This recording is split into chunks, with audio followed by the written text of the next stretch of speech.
Assalamualaikum warahmatullahi wabarakatuh. Bismillahirrahmanirrahim. Alhamdulillahil malikid dayyan. Wassalatu wassalamu ala sayyidina Muhammadin khairil anam. Wa ala alihi wa sahbihi wa man tabi'ahum bi ihsan. Amma ba'du. Para sahabat hubbul waton yang dirahmati oleh Allah Subhanahu wa ta'ala. Dunia ini, kehidupan manusia dipenuhi dengan berbagai macam hubungan. Hubungan yang terpenting dan tak bisa ditinggalkan oleh manusia adalah hubungan sosial. Hubungan sosial dimulai dari lingkungan yang terkecil, yaitu keluarga, kemudian kerabat, kemudian sahabat, teman, komunitas, dan seterusnya. Di dalam hubungan terjadi dinamika. Ada sikap yang keliru, mengecewakan. Ada sikap yang maksudnya baik tetapi dipahami tidak baik. Ada juga sikap baik ditanggapin dengan baik oleh orang lain tapi diirin oleh orang lain satunya lagi. Itulah dinamika daripada sebuah hubungan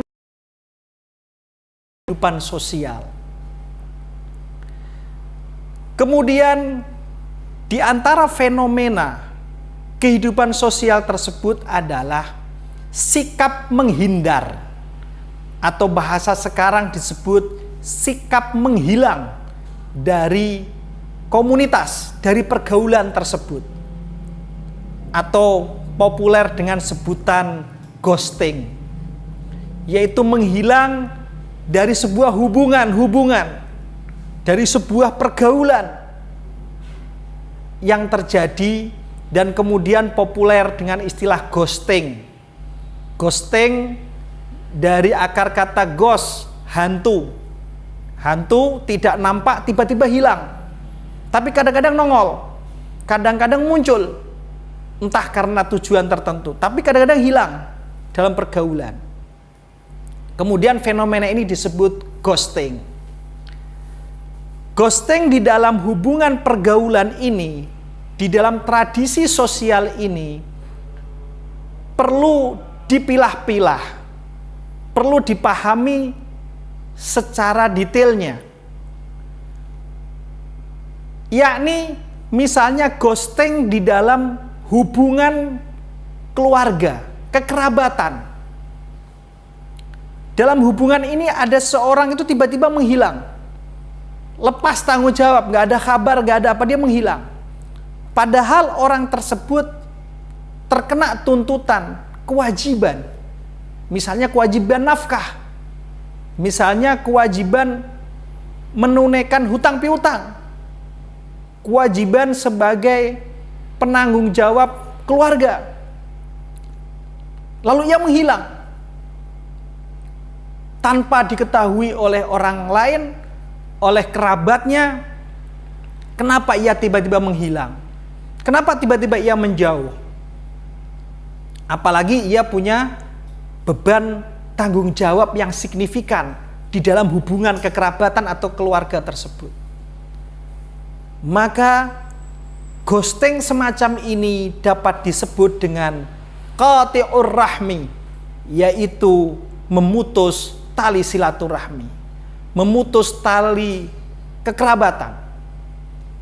Di dalam hadis Rasulullah sallallahu alaihi wasallam menyatakan, la yadkhulul jannata qati'un. Tidaklah masuk surga orang yang memutus silaturahmi, orang yang ghosting semacam ini, tiba-tiba menghilang.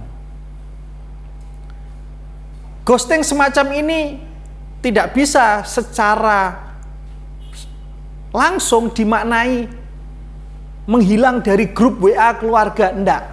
Tapi ghosting di sini dimaknai ia lepas tanggung jawab. Ia lepas kewajiban yang menjadi bebannya. Menghilang begitu saja. Itu maknanya. Kalau lepas dari WA grup keluarga misalnya, ini tidak bisa serta-merta disebut ghosting. Mungkin HP-nya hilang. Masih ada kemungkinan-kemungkinan yang lain. Tetapi ghosting dalam arti dia menghilang begitu saja, lepas tanggung jawab, lepas nafkah misalnya, maka ia dikategorikan qati'ur rahmi yang diancam tidak masuk surga. Apalagi kalau yang melakukan ghosting ini adalah hubungan suami istri yang terikat oleh ikatan suci pernikahan, perkawinan, disaksikan oleh orang banyak. Lalu sang suami melakukan ghosting, menghilang entah kemana. Kewajiban nafkah ia abaikan, kewajiban mendidik anak ia tinggalkan, maka ini adalah dosa. Ghosting semacam ini adalah dosa. Seyogianya adalah wa'ashiruhunna bil ma'ruf. Wahai para suami, pergaulilah istrimu dalam wujud hubungan yang sakinah mawaddah warahmah, hubungan yang penuh ketenangan, hubungan yang penuh kasih sayang, hubungan yang penuh dengan kebahagiaan. Wa'ashiruhunna bil ma'ruf. Begitu pula kalau yang melakukan ghosting ini seorang istri, ia pergi dari rumahnya tanpa izin suami. Ia lepas tanggung jawabnya sebagai seorang ibu, menghilang tanpa kabar. Maka perempuan semacam ini dikategorikan sebagai nusyuz, wanita durhaka, durhaka kepada suaminya, durhaka pada keluarganya. Dan wanita semacam ini juga mendapatkan ancaman siksa dari Allah Subhanahu wa taala kelak. Selanjutnya, ghosting dalam hubungan yang serius menuju jenjang pernikahan. Misalnya seorang lelaki sudah berjanji kepada calon istrinya dalam khitbah yang disaksikan oleh keluarganya bahwa ia akan menikah, bahwa ia sudah sepakat bahwa si fulanah, perempuan tadi, akan menjadi istrinya. Di hadapan keluarganya ia sudah berjanji, di hadapan kerabatnya sudah ditentukan harinya. Tiba-tiba si laki-laki ini melakukan ghosting, minggat, pergi, hilang tanpa kabar. Maka ini masuk kategori ayatul munafiqi thalathun. Ciri orang munafik itu ada 3. Idza wa'ada ahlafa. Ketika ia berjanji, ia menyalahi. Wa idza tumina khana. Ketika ia diberi amanah, maka ia mengkhianati. Wa idza haddasa kadzaba. Dan ketika ia berbicara, bohong. Ia sepakat menikah, ternyata dia bohong, pergi dia. Ketika ia dipercaya bahwa ia akan hadir di pernikahan, malah menghilang. Ia berjanji untuk menikahi, tiba-tiba menghilang begitu saja.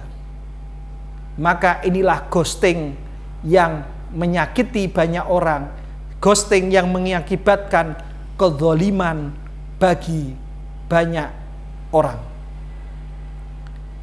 Yang selanjutnya adalah ghosting dalam sebuah hubungan pasangan. Di dalam pasangan tersebut ada cinta-cintaan. Bahkan di dalam cinta-cintaan itu ada mojok-mojokan.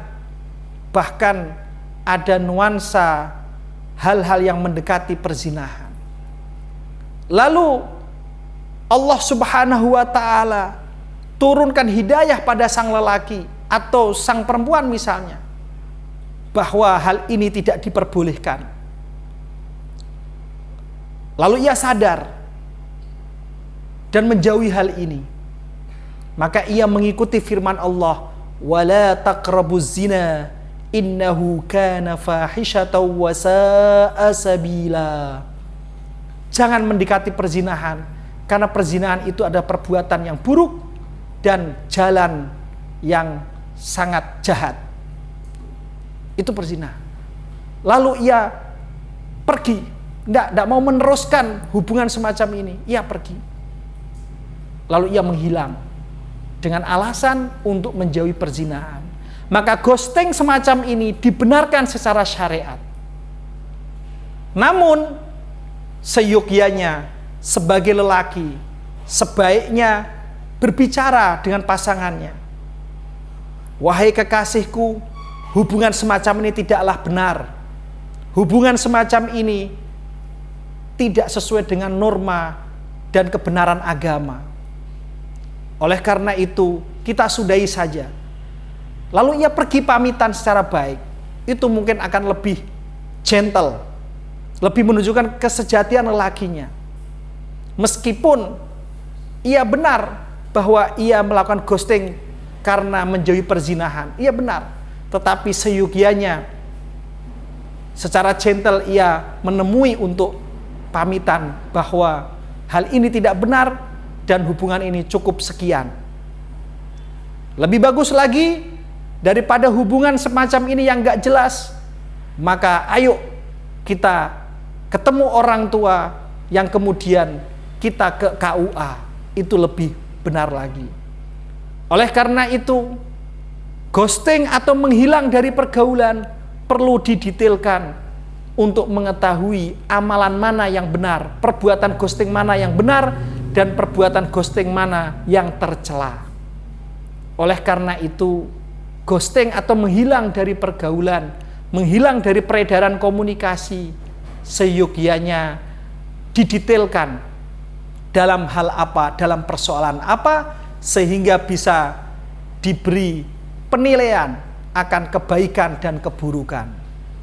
Mudah-mudahan Allah Subhanahu wa ta'ala menganugerahi kita ilmu dan pencerahan, sehingga kita bisa melihat segala perbuatan dan segala sesuatu dengan adil, dengan kebenaran menurut kacamata syariat Nabi besar Muhammad SAW, serta diistiqomahkan untuk menauladani akhlak baginda Nabi besar Muhammad SAW. Wal afu minkum wallahul muwafiq ila aqwamit tariq. Wassalamu alaikum warahmatullahi wabarakatuh.